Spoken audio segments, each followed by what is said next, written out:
So I'm back just outside Taunton with a project we finished about a month ago now. Clients has come in, they've done a load of planting themselves, a load of terrestrial planting, and finished up and just added those last few cherries on the top to bring this project to life. And let me tell you, it has turned out absolutely phenomenal. You can see the waterfall behind me there. This is, yeah, an absolutely magical place. So we've got a constructed wetland over there, which is basically the kidneys of this system. I will show you in a minute. We've got our 5 metre cascading waterfall coming down the side here.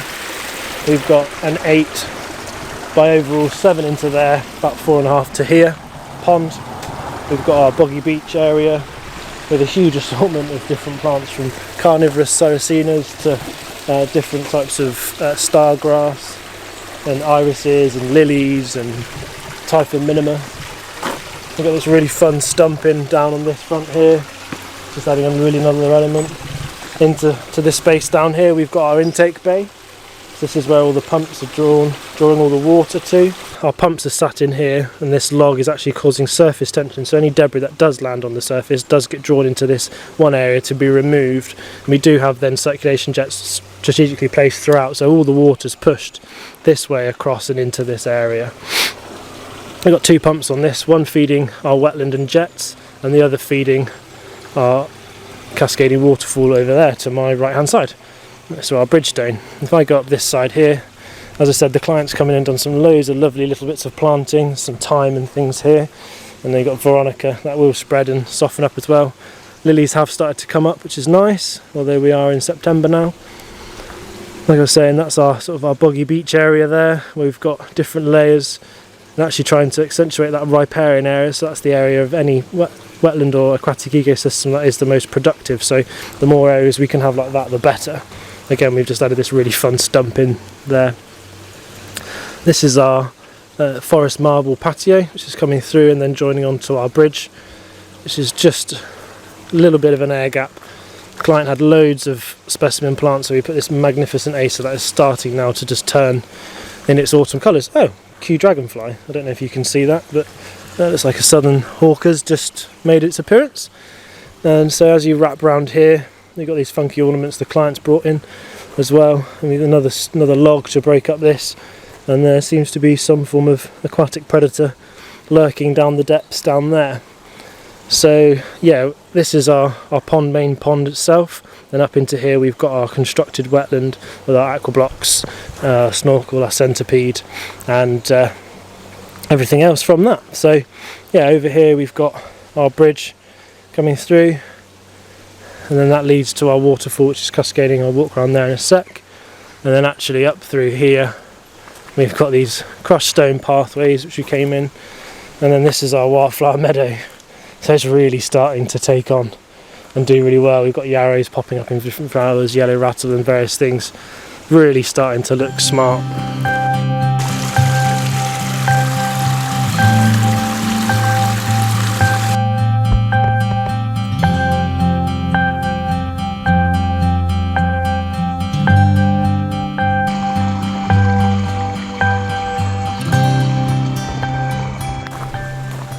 So when we first started here, this was just brambles, nettles, ground elder, just,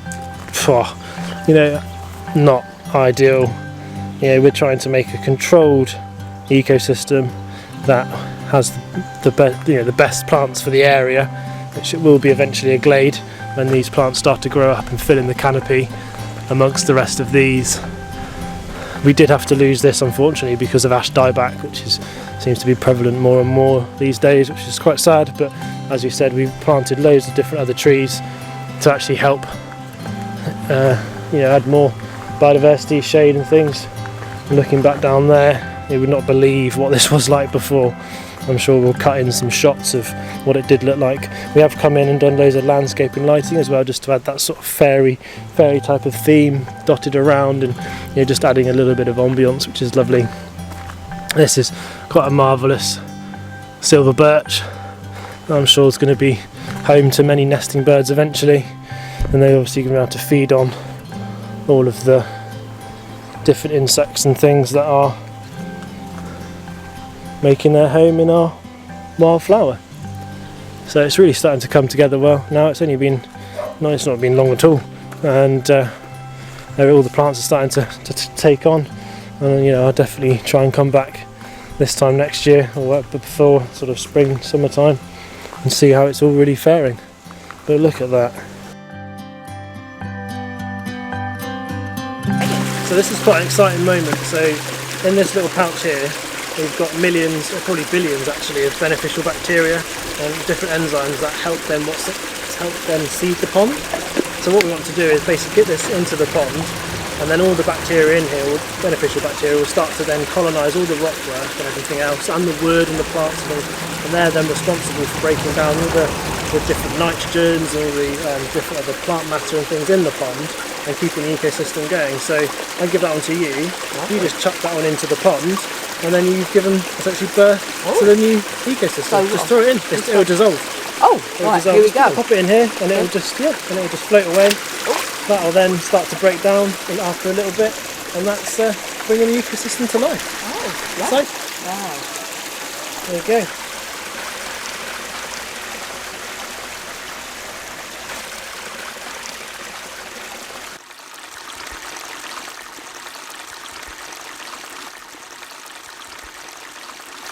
Yeah, we sit in the chair and it's nice to hear the waterfall running. It's really relaxing. Yeah. And we're constantly looking in the pond and finding new insects and flying insects every day in the pond. It's wonderful. Yeah, it's awesome just sitting there and looking at it. Yeah, it's stunning, and we just can't get over it. You know, it's still, every day we come out we find something new to look at. So we found you, Dan, on Taunton Flower Show, really. Yes. So yeah, in 2019. So I know you had a lovely stand there, and was very impressed with the build that you put into that stand. So we sort of kept you in mind and took it there. We knew one day, hopefully, we'd have a project like this to start with. Yes, we always had. Yeah, we had a pond with goldfish in originally, but no, this is totally different and. Absolutely stunning, yeah. Yeah, perfect. Yeah, well, thank you very much, Steve. It's been a great project. Thank you, Dan. Thank you. Thank you.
So we were just here looking around, you know, just getting some B-roll and things, and actually just watched a pair of newts down the bottom there. The male shimmering away to the female, and then he lured her off underneath the leaves, and they obviously have bred, which is a really fantastic thing for us to see, you know, whilst we're here, you know, and seeing how well things are doing. There's so many different bugs and beasties that are making this habitat their home.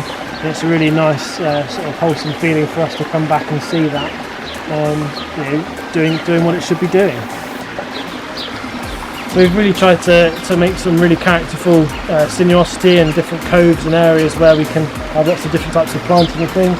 You know, we've got this stumping situated down here, which is really fantastic, with a lower marginal shelf area below it, and then obviously back up behind it we've got the area where we've got some Percival's Fantasy over here. Then we've got the really cool pink purple flowers, purple loosestrife. Behind it, we've got Feverfew and Osmunda, and actually over this side, unfortunately it's not doing the best, the water level's been down a bit, but in there will be a Gunnera, and then that will fill up and do really well, and surrounded by pennyroyal. And as you can see, if you pan over there, well, you can see all the colour and the different things over there as well. It's really looking marvellous. And as you can see, all the plants and trees and things that we put in are doing really, really well. It's lovely to see, you know, some of them are just about to break into flower, some are finished and already setting seed, but it's just lovely to see such a diverse range of different species, butterflies, bees, everything, you know, sort of through here, and obviously the natural food source for loads of different birds as well. And the client, you know, has said they've seen so many different types of animals in here, it's almost hard to list them all. As you can see, seeds coming through here already, so we can just help with seed dispersal as we're going around. And this is it, you know, the meadow's doing really, really well. Let's go have a look at the pond.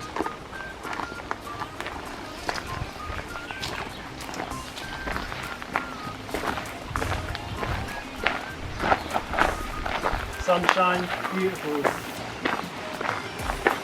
absolutely stunning. So on my right hand side here we've got our 5 metre babbling stream with elevation of about a metre, just over maybe. I think it's got 4 or 5 lovely waterfalls twisting and turning its way down. And we've got this amazing stump at the bottom that's just adding another nice element to it. On my left hand side we've got a huge assortment of terrestrial plantings the client's come in and done. And actually this is where our constructive wetland is, so this is the purifying centre, which is keeping this pond clean and clear. So the idea here with this was obviously to create the constructive wetland, but create it in a simple and subtle manner that it just didn't really protrude or intrude, should I say, to the rest of the space. So we actually sunk it down into the landscape, giving it an effect that there's a dry waterfall coming through there into this space, and then obviously starting the waterfalls and going through. You know, we're less than a year at the minute, but the plants are actually doing really, really well. And we've got some little water forget-me-not in front of me here, starting to spread. There's an arum there, there's some thalia. Everything's really starting to do its thing, and of course we've got this Carex, which is doing really, really well. As it obviously rolls then down into the pond, you know, through this little spillway here. We tried to really create some nice, say that. So as I was saying, we were trying to create lots of different areas for different types of habitat. So it's all obviously a pond ecosystem, but within that we tried to have sort of those boggy conditions, those marginal conditions, and obviously the deep water areas as well. And this is one of those sort of boggy marginal areas. So we've got a great diversity of plants in here, everything from sort of bog primulas to serracinas to astilbes to even this juncus, and just here, you know, this native grass. And then, you know, we've got a lovely reed bed here of Typha minima. You know, that's really the only sort of Typha we typically use, because the rest are a little bit rampant, but you'll still get nice little bulrush heads on that. And actually it's great habitat in and amongst that for tadpoles and for frogs to lay their spawn. And it just gives a really nice area for animals to live. You know, through there we've obviously decreased increased the depth as we go further down, so we do have another nice route over there, and then some nice grasses and things as well, with a lily just to give some more cover, but again just to add something a little bit different. And then over my shoulder we've got this area of carnivorous planting zone, where we've then underplanted with bog pimpernel, which is really quite sweet. It's a really lovely little pink flower that's native to the UK. And in the distance there we've got black gamecock looking pretty glorious as well.